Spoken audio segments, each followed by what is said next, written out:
Okay, welcome to phase 4. For today for the punching power program, we're going to go through a little bit of contrast work. Contrast being that the first exercise you're going to do is going to be a compound and it's going to be relatively heavy. Just under what your maximal load will be for that amount of rep schemes, which is going to be 3 for today. We're going to pair that with an explosive exercise using the same muscle groups. For today, one of the first exercises we've got is the trap bar deadlift we've been working on. To see the setup for that, go back to phase 2. We're going to pair that with box jumps. With the box jumps, you can see I'm not using maximal height that I could achieve because I want to focus on technique and landing. Part of the things is making sure you've got enough power through the ground as you propel your legs up and not seeing how much hip flexibility you've got as if your knees can come up to your chest. It's all about developing power and not about getting range with this one. From there, we're going to go into the landmine press. The landmine press is going to be paired with the medicine ball toss. For that, you can see I've got a slight hop runner to generate a little bit more force and use my whole body to dynamic effort. After this, we've got pull-ups, and the pull-ups are going to be paired with medicine ball slams. The reason for the medicine ball slams is going to be working the serratus and lats using the same explosive muscle groups that we did for the pull-ups. Finally, we've got the Pallof twist that we've been working on in phase 2 and 3 as well, and we're going to pair that with the medicine ball toss. The difference between the throw and the toss is that with the medicine ball toss, it's going to be coming from the waist. So I'm using that rotational movement through my hips and through my core to generate the force. Making sure you're resting a lot of time of 10 to 20 seconds between the exercises so you've got enough power there to generate the force. The rest time is important. You're going to want to jump straight into it, but make sure that you don't. In between each of these sets, we're going to make sure that we rest for roughly 2 minutes. Your heavy lifts with the weight, the compound lifts, are all going to be 3 sets of 3. From there, we're going to go into 3 sets of 5 of your explosive lifts to complement. You want to make sure that your compound lifts with heavy weight are slightly lower than your explosive movements, as they are more taxing on the nervous system with the weight running through the body, and also can leave yourself open to more risk of fatigue when you're in training camp. Reiterating with the rest times, they're going to be 10 to 20 seconds between each exercise of a superset, and after that I want you to rest 90 seconds to 2 minutes to ensure you've got enough recovery time to maintain good technique and explosive power with the weight you're using. There's no point when you generate power to train your body to be slow. You want to be fast, explosive, and use this conditioning effectively. Okay, so setting up for your trap bar deadlifts, make sure feet are even, hip width apart, and you've got a nice even grip in the bar. From there, pull your shoulders away from your ears and driving through the ground, dropping at the top. As you go through this explosive movement, ensure the legs are doing the work and you're maintaining posture through the upper back. Don't bounce through the movement. Make sure you're nice and solid. You may have noticed that I've been dropping the trap bar at the top of the lift. The purpose of this is so that we can keep the power there and generate the force. As you control down through the eccentric phase, it's going to be a lot harder on the body to control.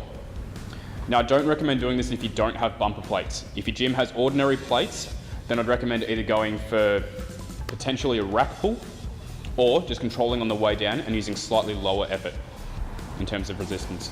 Setting up for your box jump, ensure that as you load up, knees are over toes, take your hands back and lean your chest forward. Push the energy through the floor and land nice and evenly and soft. If you land too heavy, you're going to jolt and it's not going to be ideal for any joints in the body. Also, make sure you're not going up too high. You want to be able to land safely and ensure that you're not putting too much pressure into your knees and going up as high as your hips allow. When you set up for your torsionator landmine press, make sure that you've got an even stance and your back foot is pointing the direction that you want the barbell to travel. Using nice explosive power, keeping the elbow tucked in and not letting it flare out too far. You want to keep a straight line as if you were punching. From there, picking up the medicine ball on the same side that you've used for the military press or the landmine press. Hopping up, propelling off your back foot, turning your hip and throwing the medicine ball through the wall. You want to generate a lot of force with this and activate heaps of power. Really use as much power as you can and don't worry about technique with your punch too much.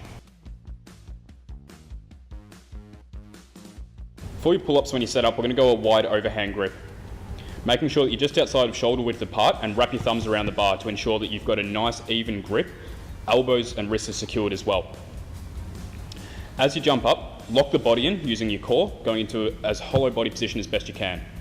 Pull the shoulders down and drive the elbows into the ground and into your pockets. Try and pull the bar down towards you, opening up the chest at the top of the movement and aiming for height. From there, go over to the medicine ball. Using a triple extension here, I'm referring to the hips, knees and ankles.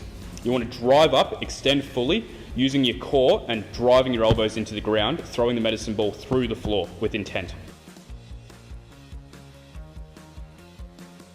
For our last exercise, we're going to be talking about the Pallof twist and the medicine ball toss. Setting up, making sure the anchor point of the band is going to be roughly belly button height, and walking out so that you've got an even space position with your hips. Engaging the core, turn to a control point of view where you don't need to compensate with any pressure, engaging the core and controlling back to center point. From there, you can afford to use a little bit less rest with this because it's not as much of an effort through the nervous system. You're going to get the medicine ball, hold it by the hip, make sure you're close enough to the wall to catch the medicine ball, rotating the hip, using the core and generating power through the floor, driving the medicine ball as powerfully as possible. Ensure that with this, you don't leave anything in the tank, because that's what your rest is for, to recover that movement. Turning the ankle and knee so that it's facing the direction that you want the medicine ball to travel. So that's the end of phase 4 and the end of our power punching program. The reason we finish with this phase is because we're going to be using the strength that you've developed and turning it into power. We need to use whole body power for this and make sure that all of your toes, feet, everything's in contact with the ground is nice and secure. From there, generating force the whole way through the body. Go ahead and practice this 2 to 4 weeks for each phase, making sure that you're not fatiguing too much and you also have enough time to train for your skill work and also in sparring. It's going to be the most demanding thing. As you find that you head towards a fight, or if you're heading towards anything in particular, competition, whatever it may be, you want to make sure that you're not overtraining and sacrificing. If you need to drop the weight down, drop the movement down, drop the reps down, do that to suit your lifestyle and your efforts and requirements. Make sure that you're getting enough rest through sleep and proper nutrition to ensure that you can recover from all of these sessions as well. If you continue with this program, you can change it up, you can mix up the exercises and change where the loading patterns are for you. Be it single leg, bilateral movements with both legs, both arms, doesn't really matter, but variety is going to help with this. Stick to the program, see how you go with the progression, and enjoy the benefits that you'll get out of it. Make sure you stay tuned for our upcoming series. We're going to be going through mobility and injury prevention that's especially going to be focused to combat sports and striking. We're also going to be having tips and tricks on how to develop grip strength for certain exercises like BJJ that can really come in handy, and also movements that are going to help with correcting posture that you'll always be in. With these injury prevention exercises, they're going to help so that you can activate your full potential. Stay tuned for the Martial Spirit series coming next.